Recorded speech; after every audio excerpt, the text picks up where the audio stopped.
Karen threw water at a black drummer. He was honored on local news the next day. Chapter 1. The Performance. The sultry afternoon air of downtown New Orleans buzzed with a vibrant energy. Tourists and locals alike strolled along the historic streets, their senses captivated by the sights, sounds, and smells of the city. The aroma of spicy Cajun cuisine wafted from nearby restaurants, mingling with the sweet scent of blooming magnolias. Street performers lined the sidewalks, each one vying for the attention of the passing crowd. Among them was a young man named Zion. He was a drummer, and his talent was undeniable. His hands moved across the drums with a fluid grace, creating a rhythm that was both complex and infectious. He played with his eyes closed, his face a mask of concentration and passion, lost in the world of his music. A small crowd had gathered around him, their heads bobbing to the beat. Some people tapped their feet, others swayed their hips, and a few dropped dollars into his open drum case. Zion's music transcended age, race, and background, uniting everyone in a shared experience of joy and rhythm. He played a fusion of jazz, funk, and Afrobeat, his style a reflection of his diverse musical influences. He had learned from the masters, listening to countless records and spending hours practicing in his small apartment. But he had also developed his own unique voice, his own way of telling stories through his drumming. As he reached the climax of his performance, his energy soared. His hands flew across the drums, creating a thunderous crescendo that resonated through the streets. The crowd erupted in applause, their cheers and whistles filling the air. Zion opened his eyes, a wide smile spreading across his face. He was grateful for the appreciation, for the opportunity to share his gift with others. He loved the feeling of connecting with people through his music, of creating moments of magic in the midst of the everyday hustle and bustle. He took a bow, his heart filled with gratitude. "Thank you, New Orleans," he shouted, his voice hoarse with emotion. "You're the best audience a drummer could ask for." As the crowd began to disperse, a woman approached Zion. She was middle-aged, dressed in an expensive-looking sundress, her blonde hair styled in a sleek bob. Her name was Karen, and her face was set in a tight, disapproving frown. Zion, still glowing from his performance, greeted her with a smile. "Hey, how's it going?" he said, his voice friendly and open. "Did you enjoy the show?" Karen didn't return his smile. Her eyes narrowed with disdain as she looked at Zion and his drum set. "Enjoy is not the word I would use," she said, her voice sharp and condescending. It was loud, disruptive, completely inappropriate for a public space. Zion's smile faltered. He had encountered his share of noise complaints over the years, but there was something particularly hostile about this woman's tone. He took a deep breath, reminding himself to remain calm. "I'm sorry you felt that way," he said, his voice even and patient. "I try to keep the volume reasonable, but it's a drum set. It's supposed to be loud." "Reasonable?" Karen scoffed. There was nothing reasonable about it. It was a cacophony, a complete assault on the senses. "I have a headache now, thanks to you." Zion's patience began to wear thin. He couldn't believe this woman was being so unreasonable. He had been playing in this spot for months, and no one had ever complained this vehemently before. "Look, I'm just trying to make a living here," he said, his voice firm. "I have a permit to perform on this street. If you don't like it, you can move along." "A permit?" Karen sneered. "That doesn't give you the right to inflict your noise on everyone else. Some of us have a right to enjoy this city in peace and quiet." "Noise?" Zion repeated, his voice incredulous. "This is music.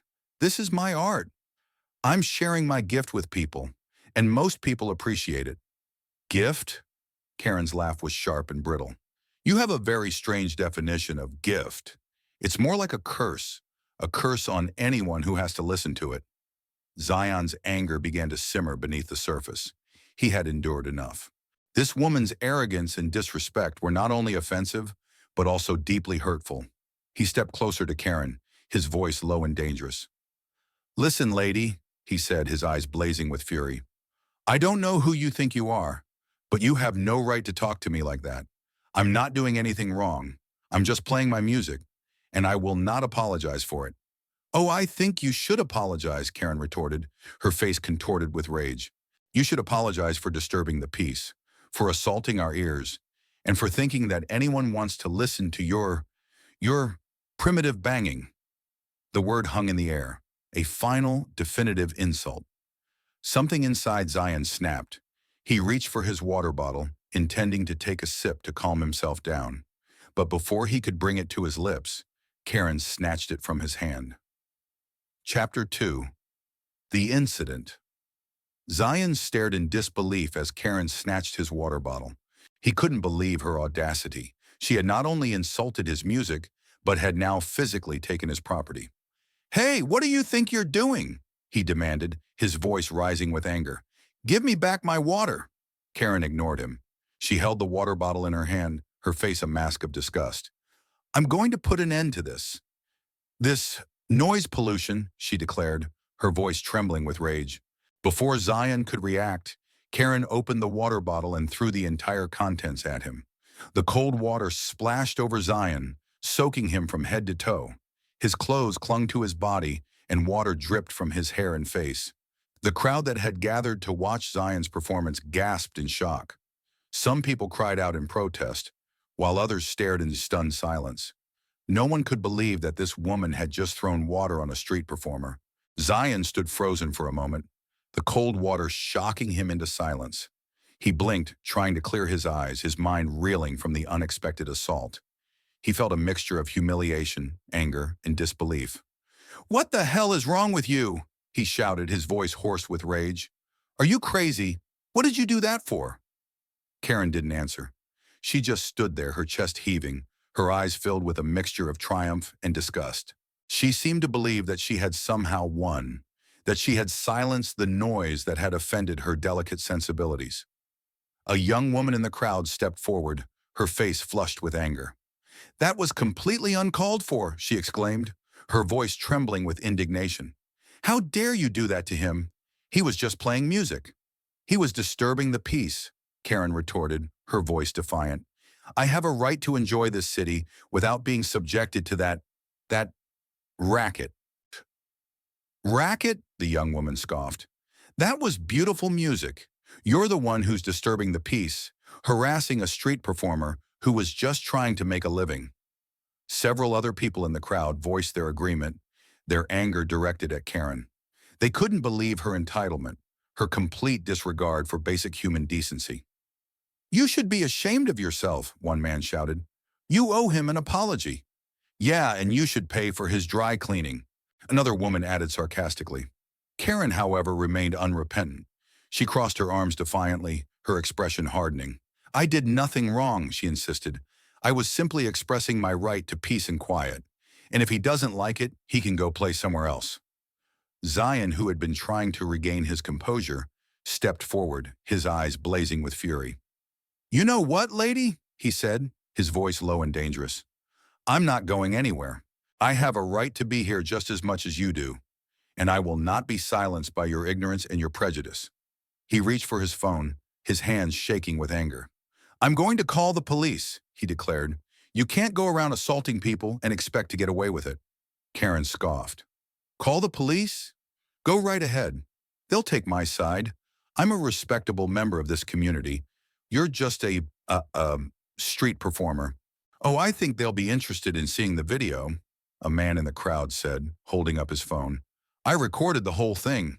Karen's face paled slightly. She hadn't realized that her actions had been captured on video. She suddenly seemed less confident, less defiant. Zion dialed 911, his voice trembling as he reported the incident. He described what had happened, his anger and humiliation evident in his words.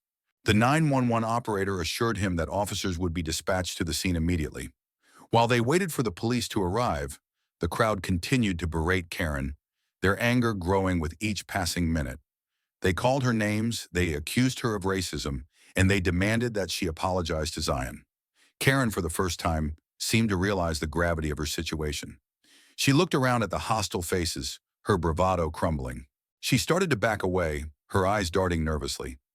I didn't mean to," she stammered, her voice barely audible above the angry murmurs of the crowd. I was just trying to—" "Trying to what?" a woman shouted. "Trying to silence a black man for playing music? Trying to assert your superiority? You're disgusting. The police arrived a few minutes later, their sirens cutting through the tension in the air. They spoke to Zion, who recounted the incident, his voice still shaking with emotion. They also spoke to several witnesses, who corroborated Zion's account and showed them the video footage. After reviewing the evidence, the police officers turned to Karen. They informed her that she was under arrest for assault and disorderly conduct. They handcuffed her and led her away, the crowd erupting in cheers as she was taken into custody. Zion watched as Karen was led away, a sense of grim satisfaction washing over him. He knew that her arrest wouldn't undo the humiliation and anger he had experienced, but it was a start. It was a sign that her actions had consequences, that she couldn't just get away with treating people like that. Chapter 3: The Aftermath. The news of the incident spread quickly through New Orleans. The video of Karen throwing water on Zion went viral on social media, sparking outrage and condemnation. People from all over the city, and indeed the country, were appalled by Karen's behavior. They saw it as a blatant act of racism, a manifestation of the deep-seated prejudice that still plagued American society. They rallied around Zion, expressing their support and solidarity. "This is disgusting," one person wrote on Twitter. "This woman needs to be held accountable for her actions. We stand with Zion. Music is a universal language," another person commented on Facebook. "It brings people together. This woman tried to silence that. We won't let her." The local news picked up the story, interviewing Zion and featuring the video footage. Zion recounted his experience, his voice filled with a mixture of anger and sadness. He spoke about his love for music, his passion for drumming, and his desire to share his gift with others. "I just wanted to play my music," he said, his voice trembling slightly. "I didn't do anything to deserve that. No one should be treated like that, just for expressing themselves." The news story also featured comments from community leaders, activists, and musicians, all of whom condemned Karen's actions and praised Zion's talent and resilience. They called for greater awareness of racial prejudice and for more support for artists and street performers. "Zion is a gifted artist," said the president of a local jazz foundation. "He represents the best of New Orleans culture. We are proud to have him in our community, and we stand with him against this senseless act of hate." The outpouring of support for Zion was overwhelming. People organized rallies and protests in his honor, demanding justice for what had happened to him. They created hashtags like Washington Justice for Zion and Bias Char Drumming for Peace, which trended on social media. They donated money to help him cover his expenses and to support his music career. Zion was deeply moved by the support he received. He had never experienced anything like it before. He had always known that his music had the power to touch people, but he had never realized how much people cared, how much they were willing to stand up for what was right. "I'm speechless," he said at a rally held in his honor. "I never expected this. I just wanted to play my music. But you all have shown me that there is so much love and support in this city, in this world. I am truly grateful." The attention and support that Zion received had a profound impact on his life. He was invited to perform at prestigious venues, he was interviewed by national media outlets, and he was offered a record deal. His music career, which had once been a struggle, suddenly took off. He used his newfound platform to speak out against racism and prejudice, to advocate for cultural understanding, and to inspire others to pursue their dreams, no matter the obstacles they faced. He became a symbol of hope, resilience, and the power of music to unite and heal. Karen, on the other hand, faced the consequences of her actions. She was fired from her job, ostracized by her community, and subjected to a barrage of online hate. Her life, once comfortable and privileged, was now in ruins. She tried to defend herself, claiming that she had been provoked, that she had been acting in self-defense, and that she was the victim of a liberal witch hunt. But no one believed her. The video footage of the incident spoke for itself. She was charged with assault and disorderly conduct, and her trial became a major media event. The prosecution presented a compelling case, highlighting the unprovoked nature of her attack and the racial undertones of her words. The defense argued that she had suffered a temporary mental breakdown, that she had been under extreme stress, and that her actions were out of character. But the jury found her guilty on both counts. She was sentenced to community service, anger management classes, and a substantial fine. She was also ordered to issue a public apology to Zion. Chapter 4. The Apology. The public apology was a condition of Karen's sentence. She was required to issue a formal statement expressing her remorse for her actions and acknowledging the harm she had caused. The apology was to be delivered at a press conference, which was to be broadcast live on local television. Karen was dreading the apology. She was still in denial about her behavior, still convinced that she had been justified in her actions. But her lawyer had advised her that it was in her best interest to comply with the court order. "You have to do this," her lawyer had told her. "It's the only way to mitigate the damage. People want to see that you're taking responsibility for what you did. They want to hear you say that you're sorry." But Karen wasn't sorry. Not really. She was sorry that she had gotten caught. She was sorry that her life had been turned upside down. But she wasn't sorry for what she had done to Zion. She still believed that he had been disturbing the peace, that he had been too loud, that he had been too black. The day of the press conference arrived. Karen stood behind a podium, her face pale and drawn. She was dressed in a conservative suit, her hair pulled back in a tight bun. She looked uncomfortable and out of place, a far cry from the confident and entitled woman she had once been. A crowd of reporters, photographers, and onlookers filled the room. The atmosphere was tense and expectant. Everyone wanted to hear what Karen had to say. Karen took a deep breath, her hands trembling as she unfolded the prepared statement. She began to read, her voice flat and monotone. "I stand before you today to apologize for my actions on date," she read. I acknowledge that my behavior towards Mr. Zion was wrong and inappropriate. I understand that my words and actions caused him harm and offense." She paused, her eyes scanning the room. She could feel the hostility emanating from the crowd. She hurried through the rest of the statement, eager to get it over with. I regret my actions," she continued. I have learned a valuable lesson about respect and tolerance. I hope that Mr. Zion and the community can forgive me. Shiri."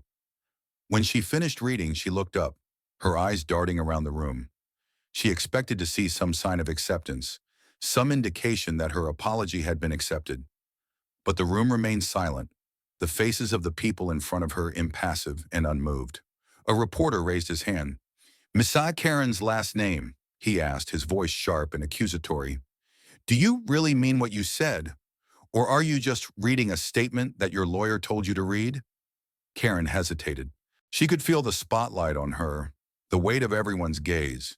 She knew that her answer would determine how she was perceived, whether people would believe her or not. She took another deep breath, trying to compose herself. I mean it," she said, her voice slightly stronger this time. I do regret what I did.